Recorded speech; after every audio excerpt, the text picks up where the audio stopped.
Hello everyone, आप सभी का स्वागत है। तो आज मैं आपसे डिस्कस करने वाला हूँ ट्रिकी रीजनिंग में difference between only and only few.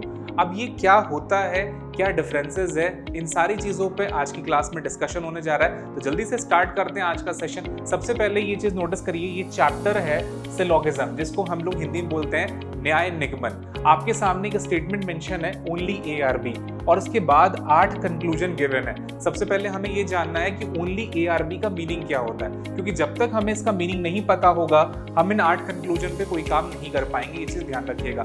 और एक चीज नोटिस करिए, 2 एलिमेंट पर मैक्सिमम 8 कंक्लूजन बनते हैं और वो 8 कंक्लूजन आपके सामने हैं। इन 8 में से एग्जामिनर या तो एक कंक्लूजन या 2 कंक्लूजन आपसे पूछेगा। तो सबसे पहले हम ये समझते हैं कि ओनली का मीनिंग क्या होता है। देखिए, ओनली ए आर बी, जिसको हिंदी में बोलते हैं केवल ए बी है, इसका जो एक्चुअल मीनिंग है वो होता है ऑल बी आर ए, जिसका डायग्राम आपके सामने देखिए आ चुका है, ऑल बी आर ए।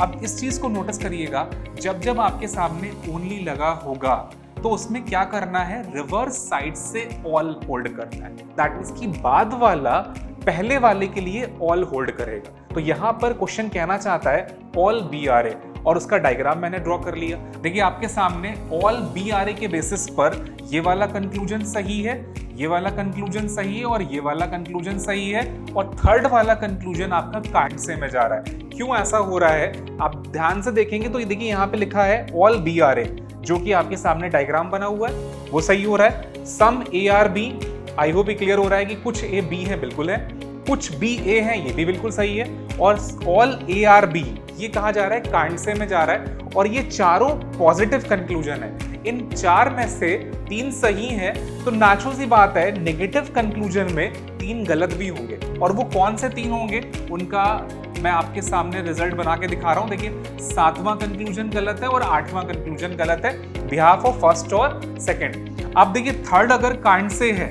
तो 5th वाला भी कांट से होगा, और ये दोनों आपस में आइदर बनाएंगे। दैट मींस कि आइदर 3rd और 5, और 4th वाला अगर सही है तो 6th वाला कंक्लूजन गलत होगा।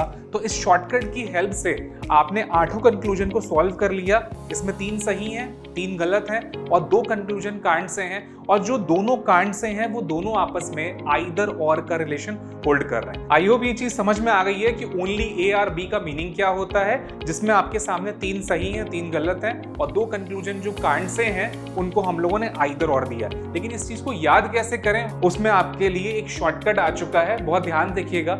ऑल का रिलेशन सम नॉट के साथ होता है और सम का रिलेशन ऑल नॉट के साथ होता है। अब हमें करना क्या है, अगर ऑल सही है तो सम नॉट गलत होगा, और अगर ऑल गलत है तो सम नॉट सही होगा, और अगर ऑल कांट से है तो सम नॉट भी कांट से होगा। ये शॉर्टकट आपको अच्छे से याद कर लेना है। नोटिस करिए, इससे सारे क्वेश्चन सॉल्व हो जाते हैं। बस इतना ध्यान रखिएगा, अगर ये सही है तो उसका जस्ट उल्टा आंसर आएगा, अगर ये गलत है तो उसका जस्ट उल्टा आएगा, और अगर ये कांट से है तो ये भी कांट से आएगा। ये चीज ध्यान रखनी है। सेम वही चीज यहाँ पर भी होती है। नोटिस करिए, अगर ये सही है तो ये गलत हो जाएगा, ये गलत है तो ये सही हो जाएगा, और ये कांट से है तो ये भी कांट से हो जाएगा। भाइयों, भी क्लियर हुआ, समझ में भी आया कि सम का रिलेशन ऑल नॉट के साथ हो रहा है और ऑल का रिलेशन सम नॉट के साथ हो रहा है। अब चलते हैं नेक्स्ट पॉइंट पर, हम लोग ओनली फ्यू पर। अब देखिए, नोटिस करिए, अभी जो आपने सीखा है वो ओनली है, नेक्स्ट पॉइंट पर आने जा रहा है ओनली फ्यू। तो ओनली फ्यू आपके सामने आ चुका है। अब इस पे फोकस करते हैं कि ओनली फ्यू का मीनिंग क्या है। देखिए, यहाँ पे क्वेश्चन कह रहा है केवल कुछ ए बी है। अब देखिए, पिछले वाले में क्या था, केवल ए बी है, और यहाँ पे क्वेश्चन कह रहा है केवल कुछ ए बी है। इन दोनों में बहुत बड़ा अंतर है। आपके सामने डायग्राम आ चुका है। अब कई बार स्टूडेंट कहता है सर ये diagram some A are B का है, बिल्कुल है। देखिए, यहाँ पे क्वेश्चन कह रहा है केवल कुछ ए बी है। तो ये जो फोकस कर रहे हैं, जो मिडिल वाला पार्ट है जिसको मैं कलर कर रहा हूँ, वो एग्जामिनर इस पे फोकस कर रहा है कि ए का थोड़ा सा हिस्सा बी में जाएगा, ठीक है। लेकिन यहाँ पर एक पॉइंट हिडन है, जो एग्जामिनर आपसे कह रहा है कि ए का थोड़ा सा हिस्सा बी में नहीं जाएगा। अब देखिए, ओनली फ्यू में 2 तरह के स्टेटमेंट छुपे होते हैं। एक स्टेटमेंट होता है ए का थोड़ा सा हिस्सा बी में जाएगा, और दूसरा होता है ए का थोड़ा सा हिस्सा बी में नहीं जाएगा। तो इसमें 2 तरह के स्टेटमेंट इंक्लूडेड है, some A are B and some A are not B. अब इसके बेसिस पर हम कंक्लूजन पे काम कर सकते हैं। देखिए अगर सम ए आर बी हमारा सही है तो ये दोनों कंक्लूजन हमारे हो गए सही। अब इनके बिहाफ पर हम 7th और 8th कंक्लूजन कैंसिल कर पाएंगे, ये दोनों गलत हो। आई होप क्लियर हुआ। अब एक कंक्लूजन इसमें और सही हो रहा है और वो कौन सा हो रहा है, some A are not B का। ध्यान से देखिएगा, सम ए आर नॉट बी का कंक्लूजन ये भी आपका सही हो जाएगा और इसके बेसिस पर आपका 3rd पॉइंट गलत हो जाएगा, all A are B. I hope clear हुआ। और जो बच गए कंक्लूजन वो दोनों कंक्लूजन कांड से में जाएंगे। तो यहां पर भी 3 सही है, 3 गलत है और 2 कंक्लूजन कांड से हो रहे हैं, लेकिन यहाँ पे 2 पॉजिटिव और एक नेगेटिव सही हो रहा है। नेगेटिव का मतलब ये होता है जहां पे नॉट लग जाए वो नेगेटिव होते हैं। तो यहाँ पे पॉजिटिव और नेगेटिव दोनों पार्ट में सही मिल रहा है। ऐसा क्यों? क्योंकि ओनली फ्यू आपका एक पॉजिटिव और नेगेटिव दोनों का मर्जर है, ये चीज ध्यान रखिएगा। तो आई होप क्लियर हुआ, समझ में भी आया कि ओनली फ्यू का एक्चुअल मीनिंग क्या है। अब अगर इसी में मैं थोड़ा सा चेंज करता हूं, only few A are not B, उसका मीनिंग क्या होगा उसको भी हम इसी क्लास में समझेंगे। लेकिन इसको याद कैसे करना है बहुत ध्यान से देखिएगा। इसको याद करने का शॉर्टकट, ऑल का सम नॉट के साथ रिलेशन है और सम का ऑल नॉट के साथ रिलेशन है, जिसको हम लोग नो बोलते हैं।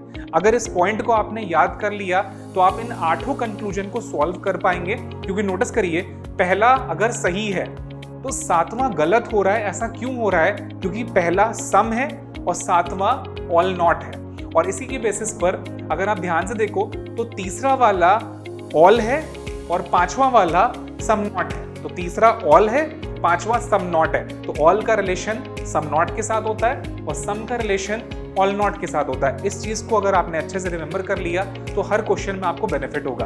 हम नेक्स्ट पॉइंट पर आते हैं, अगला पॉइंट देखते हैं। अब देखो यहाँ पर आपके सामने चेंज हो चुका है, only few A are not B. यहाँ पे क्वेश्चन कह रहा है कि केवल कुछ ए बी नहीं है। अब देखिए, अभी क्वेश्चन ये था केवल कुछ ए बी हैं, अब क्या हो गया, केवल कुछ ए बी नहीं है।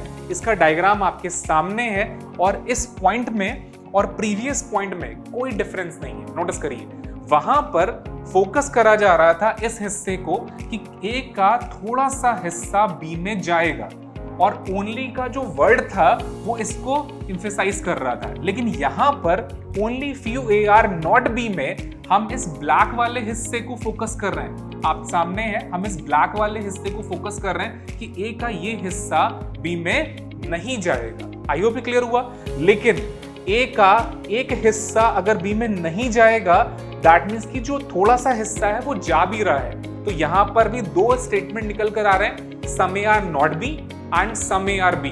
तो सेम उसी तरह से जैसा हम लोगों ने पिछला सॉल्व करा था, ये दोनों सही हो जाएंगे। तो 7वां और 8वां हो गया गलत और इसी के बाद 5वां कंक्लूजन जो सम ए आर नॉट बी था, ये हिस्सा सही होगा और इसके बेसिस पर 3rd पॉइंट गलत हो जाएगा और 4th और 6th कहाँ जाएगा, कांड से में जाएगा और दोनों आइदर बना देंगे।